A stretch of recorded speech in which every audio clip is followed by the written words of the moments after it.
آج مجھے جانا ہے اسلام آباد میں صدیوں پرانی بدھا غاریں دیکھنے۔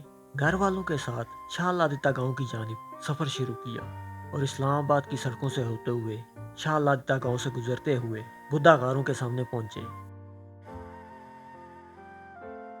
اسلام آباد میں شاہ لادتا گاؤں کے پاس مارغلا کی پہاڑیوں کے دامن میں موجود بدھا غاریں ماہرین آثار قدیمہ کے مطابق تقریباً 2400 سال پرانی ہیں۔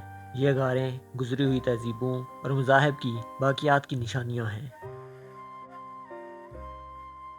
غاروں کے قریب ایک چشمہ، ایک تالاب، مشہور سادھو کا باغ موجود ہے۔ اس باغ میں قدیم برگد کے کچھ درخت بھی موجود ہیں۔ صدیوں پہلے لوگ کابل، پشاور، اٹک، ٹیکسلا سے برصغیر کے باقی حصوں میں آنے جانے کے لیے ان غاروں کے سامنے سے گزرتے تھے۔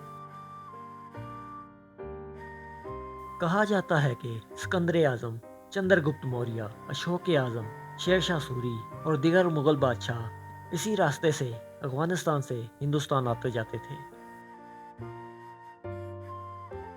کہا جاتا ہے کہ شاہ لادتا گاؤں تقریباً 700 سال پرانا ہے۔ مغلیہ دور حکومت میں غاروں کے سامنے باغ میں شاہ لادتا نامی ایک بزرگ آ کر آباد ہوئے۔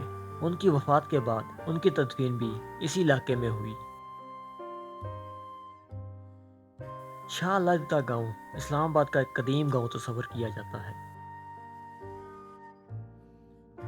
وہ جگہ جو کبھی سادھوؤں یا جوگیوں سے منسوب تھی، آج مشہور صوفی بزرگ شاہ لادتا کے نام سے جانی جاتی ہے۔ بدھا غاریں دیکھنے کے بعد مارغلا کی پہاڑیوں پر موجود ایک قدیم باولی دیکھنے کا پروگرام بنایا اور پھر پہنچے ہم کینتھلا سٹیپ ویل۔ مارغلا کے پہاڑوں کے اوپر اسلام آباد اور ہری پور کی حدود کے درمیان کینتھلا گاؤں کے پاس ایک قدیم باولی موجود ہے۔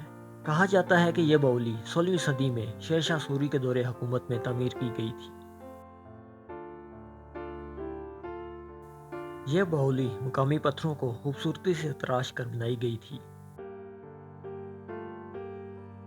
کینتھلا کی یہ باولی 2 حصوں میں موجود ہے، جس میں ایک حصہ گول کنواں ہے، جبکہ دوسری طرف سے پانی تک جانے کے لیے پتھروں کو تراش کر بنائی گئی سیڑھیاں موجود ہیں۔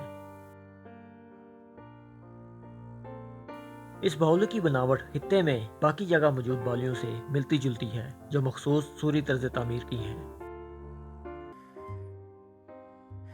کینتھلا باولی دیکھنے کے بعد دوبارہ ہم بدھا غاروں کے پاس پہنچے، جہاں ہم نے پکوڑوں کے ساتھ چائے پی اور اس کے بعد پھر گھر کا سفر شروع کیا۔